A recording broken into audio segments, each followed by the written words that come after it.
Sorry for the inconvenience. तो हम बात कर रहे थे पायलटिंग की।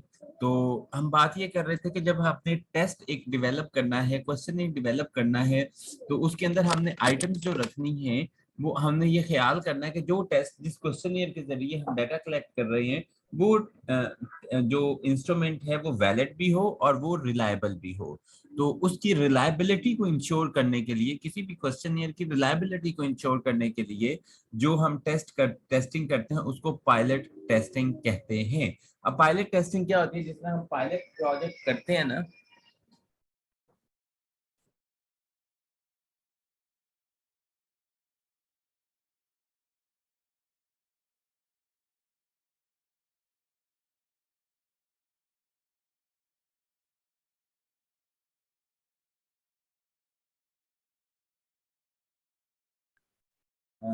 Sorry for the inconvenience.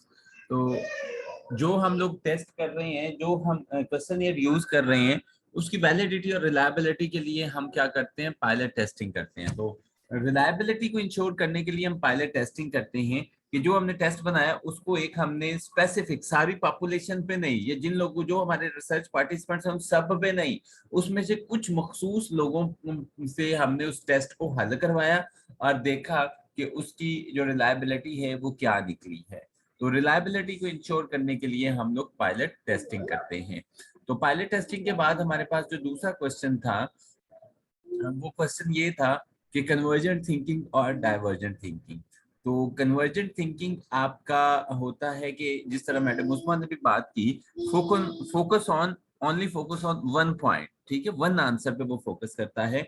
जबकि जो डाइवर्जेंट थिंकिंग है, डाइवर्जेंट थिंकिंग आपके मल्टीपल आंसर्स के ऊपर फोकस कर रही होती है। अब यहाँ पर एक चीज याद रखना जरूरी है कि ये जो टर्म्स हैं, ये टर्म्स हमारे पास सब्जेक्टिव टर्म्स हैं या रिलेटिव टर्म्स हैं। इन रिलेटिव टर्म्स का हर कॉन्टेक्स्ट के अंदर मीनिंग जो होता है वो मुख्तलिफ होता है। यानी कि जो कन्वर्जेंट थिंकिंग है, डाइवर्जेंट थिंकिंग है, ये साइकोलॉजी के अंदर भी टॉपिक है, ये असेसमेंट के अंदर भी टॉपिक है, ये टीचिंग मेथड्स के अंदर भी टॉपिक है। तो ये हर कॉन्टेक्स्ट के अंदर जिसके अंदर भी ये फिट आ सकता है उसी के अंदर फिट आता है। और उसके मीनिंग जो होते हैं वो वहां पर अपनी कॉन्टेक्स्ट के हिसाब से ये वाली जो टर्म्स होती हैं, जितनी भी रिलेटिव टर्म्स है सोशल साइंस के अंदर, सोशल साइंस की खूबसूरती ही ये है कि इसके अंदर सब्जेक्टिविटी होती है, रिलेटिविटी होती है, रिलेटिविज्म होता है इसके अंदर। ओके, ये रिलेटिव टर्म्स होती हैं, हर जगह पर ये अपने मीनिंग्स क्या देती हैं? मुख्तलिफ मीनिंग्स दे रही होती हैं। तो एजुकेशन के अंदर, in the field of education, divergent thinking का जो मफहूम है वो है जी मल्टीपल ऑप्शंस पर फोकस करना, और कन्वर्जेंट थिंकिंग का है कि सिंपल एक ऑप्शन पे फोकस करना। तो असल मफहूम ये है। अब आप इसको चाहे असेसमेंट में यूज कर लें, चाहे आप इसको रिसर्च में यूज करें, चाहे आप इसको टीचिंग मेथड्स में यूज करें, चाहे आप साइकोलॉजिकल टेस्टिंग में यूज करें, चाहे आप साइकोलॉजिकल प्रिंसिपल्स के अंदर यूज करें, जहां मर्जी आप इसको आप यूज कर लें। तो जी नेक्स्ट हम लोग आज स्टार्ट करते हैं। हमारा जो है आज का topic population and sampling. Population और सैम्पलिंग ये रिसर्च का एक इंतहाई सिग्निफिकेंट सेगमेंट होता है। इसके बगैर रिसर्च नामुमकिन होती है, क्योंकि हमने हाइपोथेसिस जनरेट कर लिए। उन हाइपोथेसिस को टेस्ट करने के लिए हमने डाटा कलेक्ट करना है। तो डाटा भाई किससे कलेक्ट करेंगे? कोई जिन तो नहीं उतरेंगे जिन्होंने हमें डाटा फाइल बना के दे देनी है। कोई हमने डमी डाटा तो नहीं उसके अंदर डालना। हम एक्चुअल प्रॉब्लम्स को इन्वेस्टिगेट जब करेंगे तो उस एक्चुअल प्रॉब्लम्स को, जिन जिन लोगों ने सफर किया है, जिन जिन लोगों ने उस एक्चुअल प्रॉब्लम में सफर किया है, या जिन जिन लोगों ने उन एक्चुअल प्रॉब्लम को फेस किया है, हमें वो लोग ढूंढने पड़ेंगे। तो जिस प्रॉब्लम को हम इन्वेस्टिगेट करने की कोशिश कर रहे हैं, तो सबसे पहले हमें क्या करना पड़ेगा? जिन लोगों ने उस प्रॉब्लम को फेस किया हुआ है, या जो जिस बंदे ने उस प्रॉब्लम के अंदर सफर किया हुआ है, तो उस बंदे को हम ढूंढेंगे। और जो जो लोग उस प्रॉब्लम की वजह से परेशान हुए हैं, वो हमारे क्या कहलाएंगे? वो हमारे पॉपुलेशन कहलाएंगे। हमारी रिसर्च की पॉपुलेशन, हमारी रिसर्च की आबादी। अब ये रिसर्च की जो आबादी होती है, या रिसर्च की जो पॉपुलेशन होती है, ये वो लोग होते हैं जब हम, फॉर एग्जांपल, हम अपनी रिसर्च से जिस मसले पे हम रिसर्च कर रहे हैं, तो हम जो हल निकाल लेते हैं। फॉर एग्जाम्पल हमारी रिसर्च फ्रूटफुल होती है, बड़ी बेनिफिशियल होती है, उस प्रॉब्लम के लिए बड़ी कारगर साबित होती है। तो जिस जिस बंदे ने उस प्रॉब्लम को फेस किया हुआ है, तो फिर वो बंदा जो हमने हल निकाला है उसको यूज कर सकता है। तो जो जो बंदा हमारे रिसर्च के रिजल्ट्स को यूज कर सकता है, जिनकी जिसने वो प्रॉब्लम सेम प्रॉब्लम फेस की हुई है, वो सारे के सारे किसके अंदर शामिल होते हैं? वो सारे के सारे हमारे रिसर्च की पॉपुलेशन के अंदर शामिल होते हैं। कि जिन लोगों पर, अगर हम सादा जुबान में कहें, कि ऐसे लोग जिन पे हम अपने रिजल्ट्स को जर्नलाइज कर सके, उसको हम पॉपुलेशन कहते हैं। और समटाइम ये होता है कि हमें पूरी की पूरी पॉपुलेशन, हमारी पॉपुलेशन इतनी ज्यादा हो जाती है कि हम उस पॉपुलेशन को एक्सेस करना हमारे लिए वो एक बहुत लेबोरियस वर्क हो जाता है। हम पॉपुलेशन को इजीली एक्सेस नहीं कर पाते। तो फिर हम क्या करते हैं, उस पॉपुलेशन में से उनके कुछ रिप्रेजेंटेटिव सेलेक्ट कर लेते हैं, और उन जो हम जब पूरी इंटायर पॉपुलेशन में से उस पॉपुलेशन के रिप्रेजेंटेटिव सेलेक्ट करते हैं, और ऐसे रिप्रेजेंटेटिव जिनके अंदर वो तमाम खसूसियात मौजूद होती हैं जो एज अ होल पॉपुलेशन के अंदर मौजूद होती हैं। तो जब हम पॉपुलेशन में से कुछ चंद रिप्रेजेंटेटिव सेलेक्ट करेंगे, तो उसको हम क्या कहेंगे? उसको हम सैंपल कहेंगे। होपफुली आपका पॉपुलेशन और सैंपलिंग का जो कॉन्सेप्ट है वो क्लियर हो चुका होगा। यहाँ तक अगर आपका कोई क्वेश्चन है, you may ask your question please.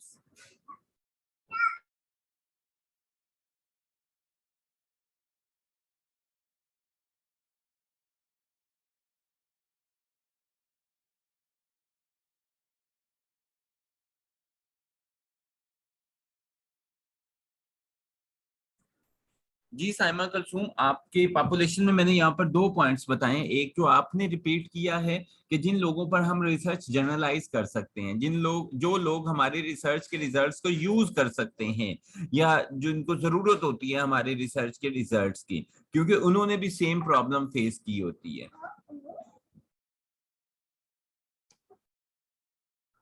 Ji, anyone else, if you want to share your ideas, so you may share your ideas as well.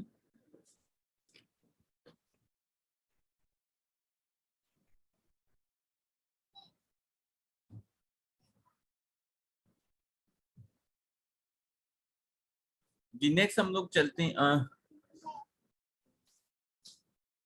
Ji sampling एक आपका सब सेट होता है।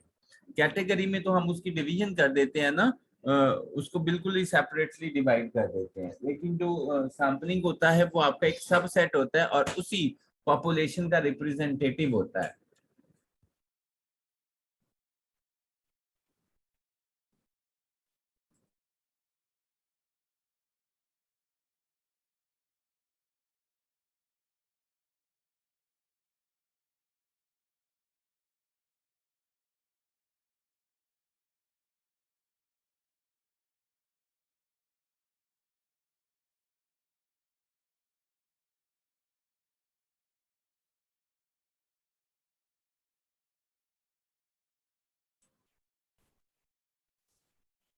जी नेक्स्ट हम लोग चलते हैं पॉपुलेशन और सैम्पलिंग की टेक्निक की तरफ। बेसिकली मेरे बेटा और बेटी दोनों आके मुझे तंग कर रहे हैं बार बार, आज वो कंट्रोल नहीं हो रहे अपनी मामा से। तो population, a large group of individuals to whom the results of a study can be journalized, कि एक इंडिविजुअल्स का ऐसा ग्रुप जिन पे हम लोग रिजल्ट्स को जनरलाइज करते हैं।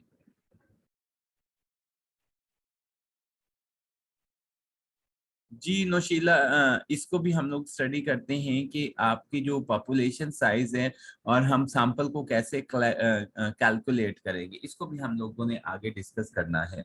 तो पॉपुलेशन क्या है? An arbitrarily defined group that is the target of a research study. के जो रिसर्च स्टडी का टारगेट होती है उसको हम पॉपुलेशन कहते हैं। A group of entities that have quantifiable characteristics in common, के पॉपुलेशन के अंदर जो लोग शामिल होते हैं उनकी करेक्टरिस्टिक्स एक जैसी होती हैं। For example population of human being, animals, bacteria, machines. तो अब पॉपुलेशन के बाद हमारे पास आ जाती है टारगेट पॉपुलेशन। टारगेट पॉपुलेशन में हम लोग पॉपुलेशन को नैरो डाउन कर लेते हैं कि जो पॉपुलेशन होती है उसको मजीद हम नैरो कर रहे होते हैं।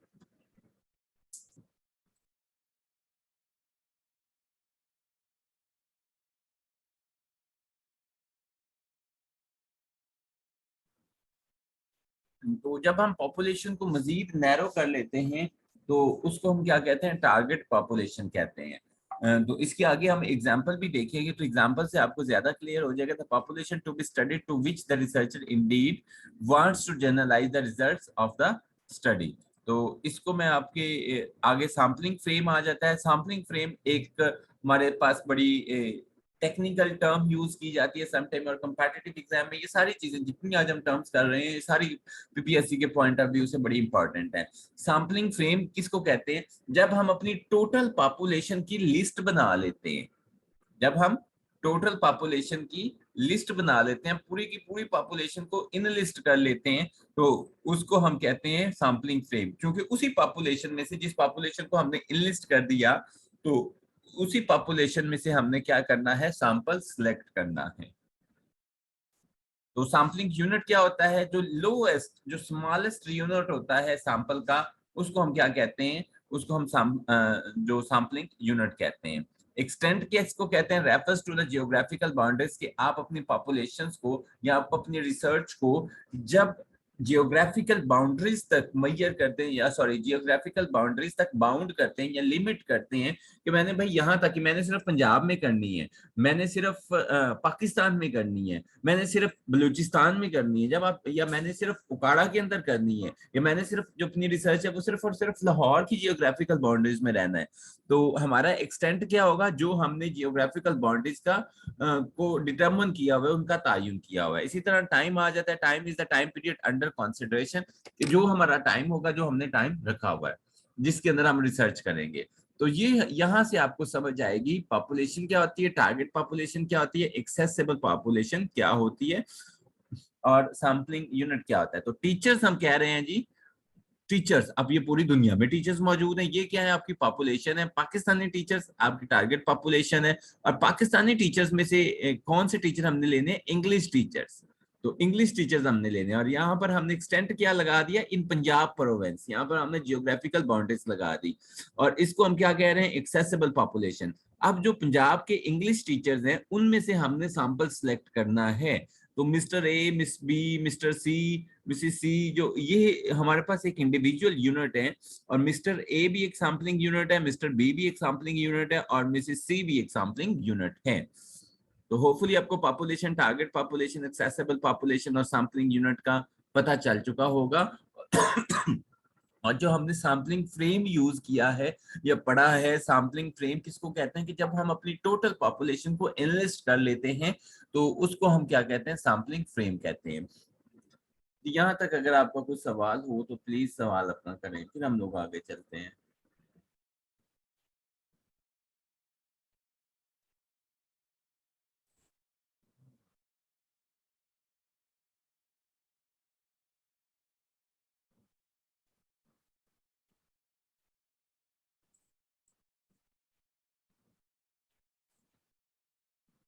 ओके, इसके बाद हमारे पास आ जाता है जी सैंपल आ जाता है। सैंपल क्या होता है? जैसा कि हमने पहले बात की कि सैंपल एक स्मॉलेस्ट यूनिट होता है। हम जो हमारी पॉपुलेशन होती है, ड्यू टू फाइनेंशियल और टाइम कॉन्स्ट्रेंट्स, हम इंटायर पॉपुलेशन को टच नहीं कर सकते, हम पूरी की पूरी पॉपुलेशन से डाटा कलेक्ट नहीं कर सकते।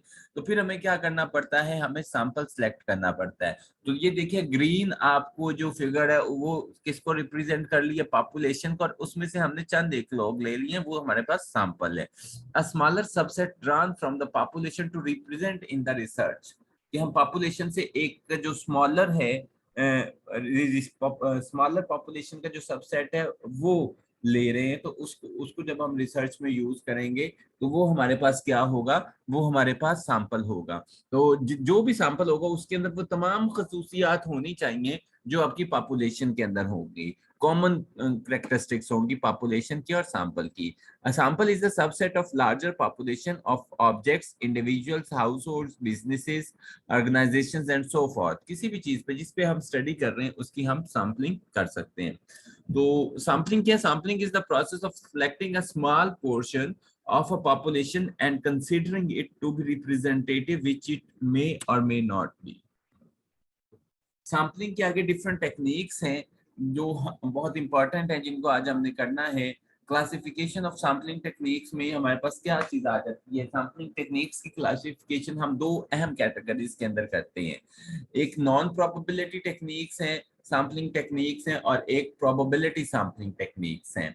अब जो प्रोबेबिलिटी सैम्पलिंग टेक्निक्स हैं, इनसे मुराद ये होता है कि हर उस पॉपुलेशन के साथ जिस पॉपुलेशन में से हम सैम्पलिंग कर रहे हैं ना, तो अगर हम प्रोबेबिलिटी सैम्पलिंग टेक्निक ले रहे हैं तो इसका मतलब है पॉपुलेशन में हर बंदे के पास चांस है कि वो सिलेक्ट हो सकता है, हर बंदे के नाम का पूरा निकल सकता है कि भाई कोई भी, सभी लोग तैयार रहे, किसी की भी बारी आ सकती है। तो ये प्रोबेबिलिटी सैम्पलिंग है, ठीक है, किसी की भी प्रोबेबिलिटी हो सकती है। नॉन प्रोबेबिलिटी सैम्पलिंग टेक्निक्स में क्या होता है कि कोई प्रोबेबिलिटी नहीं होती कि everyone has not equal chance. Probability sampling में क्या होता है? Everyone has equal, everyone in population has equal chance to being selected, ये probability sampling में होता है।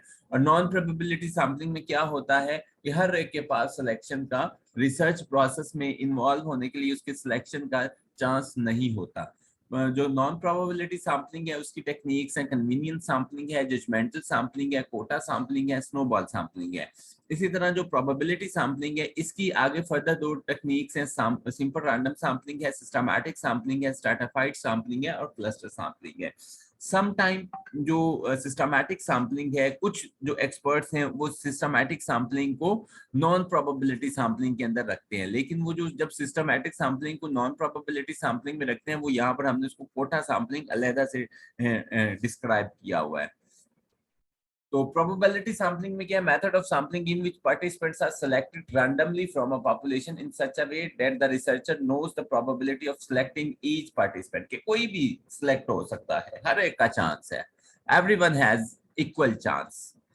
तो इसमें प्रोबेबिलिटी सैम्पलिंग में 4 टाइप्स ऑफ प्रोबेबिलिटी सैम्पलिंग आ जाता है। इसमें अगर हमारे पास होमोजीनियस पॉपुलेशन होती है या हेट्रोजीनियस पॉपुलेशन होती है। अगर हमारे पास पॉपुलेशन जो है वो होमोजीनियस है, उनकी कैरेक्टरिस्टिक्स एक जैसी हैं, तो उसमें हम दो टेक्निक्स यूज करेंगे, सिंपल रैंडम सैम्पलिंग यूज करेंगे या सिस्टमैटिक सैम्पलिंग यूज करेंगे। तो अगर हमारे पास हेट्रोजीनियस पॉपुलेशन है तो उसमें हम स्ट्रैटिफाइड सैम्पलिंग यूज करेंगे और क्लस्टर सैम्पलिंग यूज करेंगे। तो इसमें सिंपल रैंडम सैम्पलिंग में requires the use of random number table, और सिस्टमैटिक सैम्पलिंग के अंदर नॉन रैंडम टेबल भी हम यूज कर सकते हैं। तो इसको हम आगे देखते हैं, इनकी टाइप्स को देखते हैं। तो सिंपल रैंडम सैम्पलिंग क्या है कि इसमें क्या होता है, everyone has an equal chance to being selected. तो इसके जो मेन मेथड हैं, वो मेन मेथड क्या है सिंपल रैंडम सैम्पलिंग के? लॉटरी मेथड है, कंप्यूटर जनरेटेड रैंडम सैम्पलिंग है। हम कंप्यूटर को कह देते हैं जी कोई 5 बंदे सिलेक्ट कर दो या 10 बंदे, जितने भी रिसर्च पार्टिसिपेंट्स हमें जरूरी चाहिए, जितना भी सैंपल चाहिए।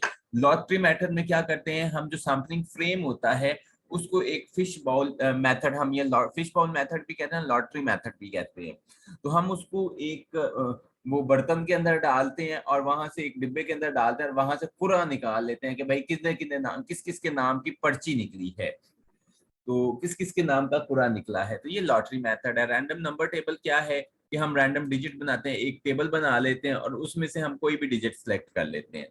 तो इसके प्रॉस क्या है, इजी टू डू होता है, फेयर टू ऑल इन्वॉल्व्ड होता है कि हर एक के पास इक्वल चांस होता है। कॉन्स क्या है, could get a poor representation of the population, कि जब हर एक के पास इक्वल चांस होता है तो हमारे पास रिसर्च के पार्टिसिपेंट्स ऐसे भी आ सकते हैं जो बहुत पुअर होंगे और जो बड़ी पुअर रिप्रेजेंटेशन उस पॉपुलेशन की कर रहे होंगे। उसके बाद हमारे पास सिस्टमैटिक सैम्पलिंग आती है। सिस्टमैटिक सैम्पलिंग में हम सबसे पहले क्या लेते हैं, सैम्पलिंग फ्रेम लेते हैं। तो सैम्पलिंग फ्रेम हम लोग कैसे लेते हैं,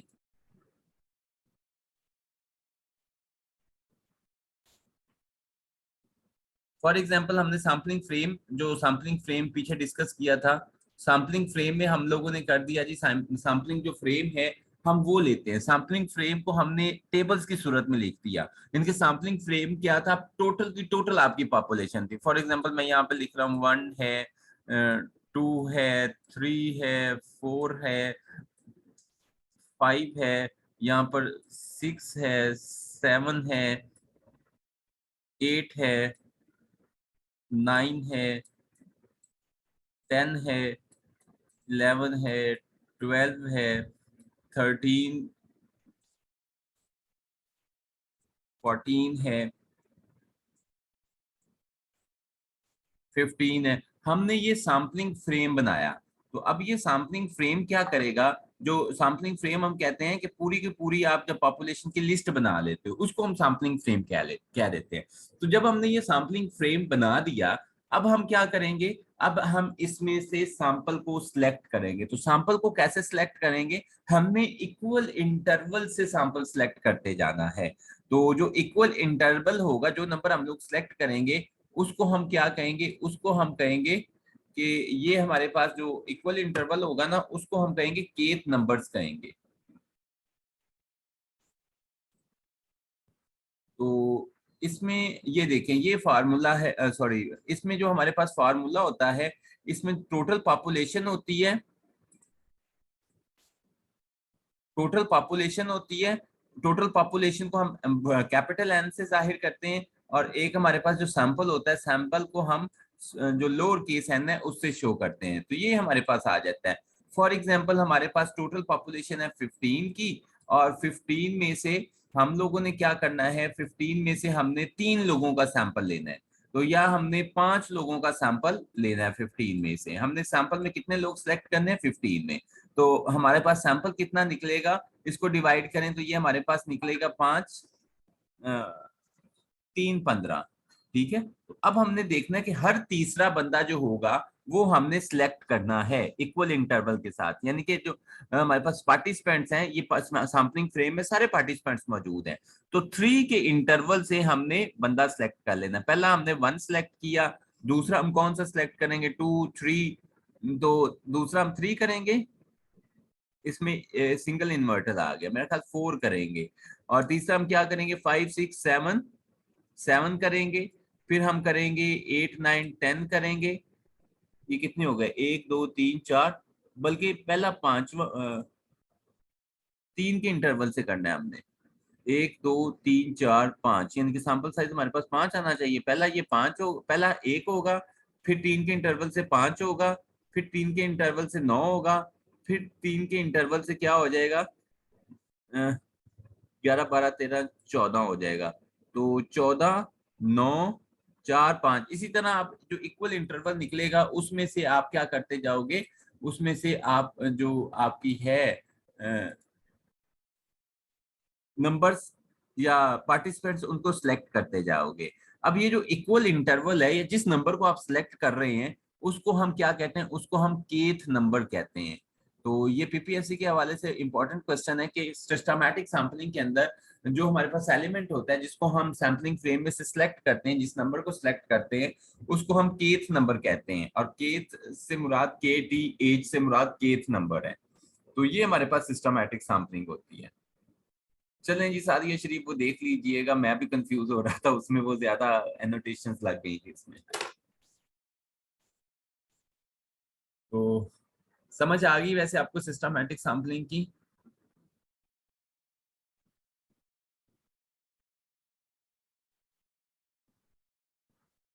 यहाँ तक कोई सवाल है तो वो सवाल करें आप, फिर हम लोग आगे चलते हैं।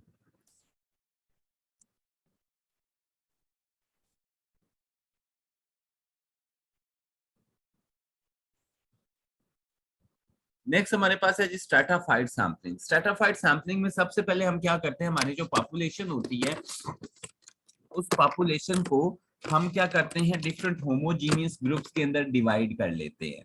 तो फॉर एग्जांपल वो पॉपुलेशन, फॉर एग्जांपल हम कह देते हैं जी हमने डिफरेंट सेक्ट्स पे करनी है। तो हम शिया हैं, सुन्नी हैं, या इस किस्म के कोई और सेक्ट्स हैं, इन पे पॉपुलेशन, इनको हम स्ट्रेटास में डिवाइड कर लेते हैं। हम डिफरेंट क्लासेस को स्ट्रेटा में डिवाइड कर लेते हैं।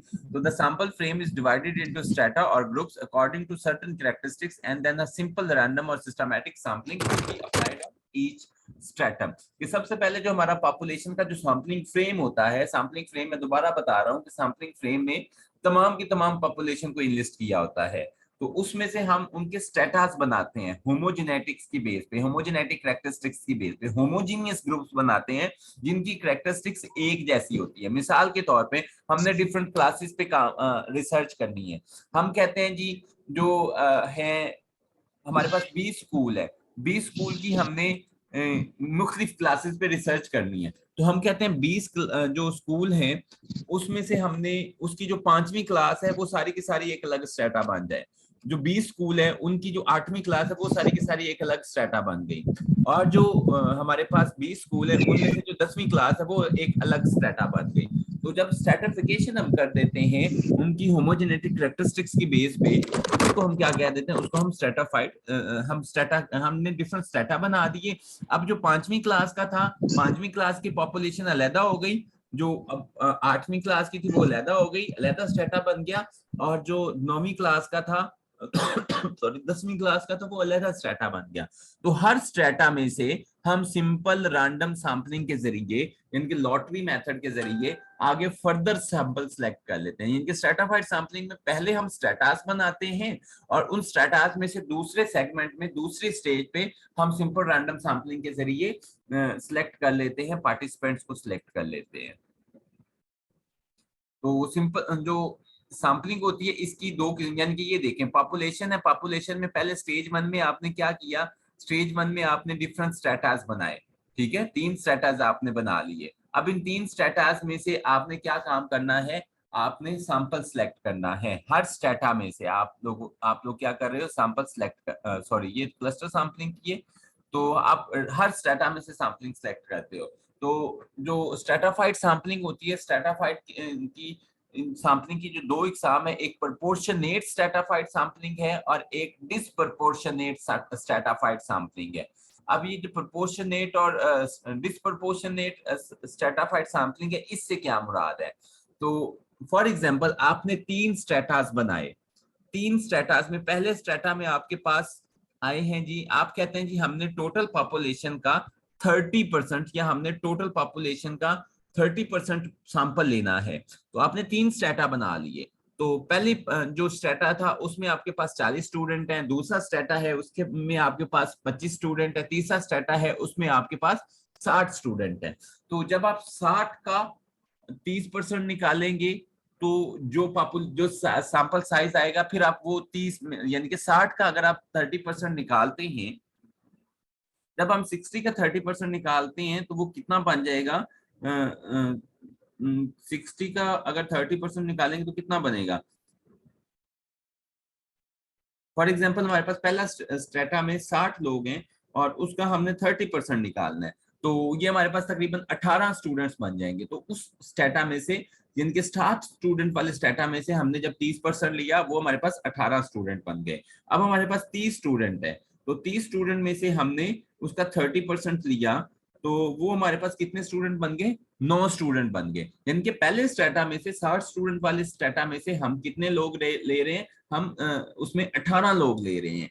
दूसरे वाले में से हम कितने ले रहे हैं, जिसमें 30 स्टूडेंट थे उसमें से हम 9 स्टूडेंट ले रहे हैं। और इसी तरह जो हमारे पास 25 स्टूडेंट वाला स्ट्रेटा था उसमें से अगर हम 30% लेंगे तो वो हमारे पास 7 या 7.5 आई थिंक सो बनता है। तो आप 7.5 को राउंड फिगर में ले जाएंगे तो ये आप 8 स्टूडेंट वहां से लेंगे। तो ये होती है कि आप इक्वल प्रोपोर्शन के तहत जब अपने स्ट्रेटा से सैम्पलिंग कर रहे हैं तो इसको प्रोपोर्शनेट स्ट्रेटाफाइड सैम्पलिंग कहते हैं।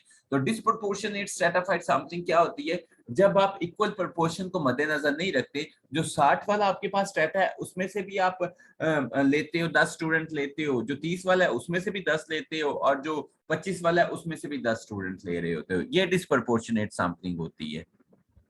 तो ये देखिए, ये फिगर देखिए, ये फिगर उसकी किस्म है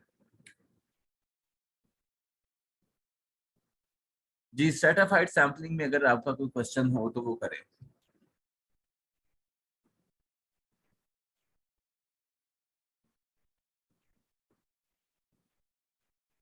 ओके, नेक्स्ट हम लोग चलते हैं क्लस्टर सैम्पलिंग की तरफ। क्लस्टर सैम्पलिंग में हम लोग क्या करते हैं, हम जो पॉपुलेशन है उसको डिफरेंट क्लस्टर्स के अंदर डिवाइड कर देते हैं। और क्लस्टर्स में हम डिवाइड तो कर देते हैं लेकिन विद इन द क्लस्टर्स जो इंटरनल जो पॉपुलेशन होती है, या हम पॉपुलेशन को डिफरेंट क्लस्टर्स में डिवाइड कर देते हैं, लेकिन विद इन द क्लस्टर जो पॉपुलेशन होती है, फॉर एग्जांपल ये आपको पॉपुलेशन नजर आ रही है, इसमें आपको 5 क्लस्टर नजर आ रहे हैं, तो हर क्लस्टर में जो लोग मौजूद होंगे वो एक दूसरे से मुख्तलिफ हो सकते हैं, हेट्रोजेनेटिक कैरेक्टरिस्टिक्स उनकी हो सकती हैं।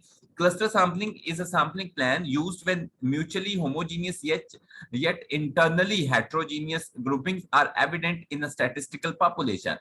अब यहाँ पे वही कह रहा है म्यूचुअली होमोजीनियस, यानी कि स्टेटा में हम क्या कर रहे हैं कि हमने कहा जी 20 स्कूल हैं, 20 स्कूल्स के क्लस्टर बना दिए, वो सारे के सारे 20 स्कूल, उसके अंदर होमोजेनेटिक क्या खसूसियत है, होमोजीनियस उसके अंदर कैरेक्टरिस्टिक्स ये है कि वो 20 के 20 सेकेंडरी स्कूल हैं, वो 20 के 20 मेल स्कूल हैं। तो ये क्या हो सकती है, ये इसकी कैरेक्टरिस्टिक्स हो सकती हैं होमोजेनेटिक कैरेक्टरिस्टिक्स की बुनियाद पे हमने क्लस्टर्स में डिवाइड कर लिया।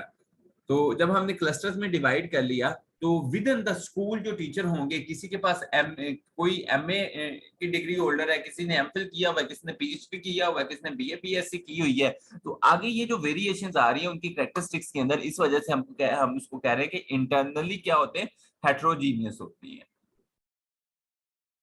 क्लस्टर्स की सूरत में जब हम पॉपुलेशन लेते हैं, पहले क्लस्टर्स बनाते हैं और फिर उन क्लस्टर्स में से आगे हम सेटाफाइड सैंपलिंग की तरह सैंपलिंग सिलेक्ट करते हैं, सिस्टमैटिक सैंपलिंग के जरिए या सिंपल रैंडम सैंपलिंग के जरिए।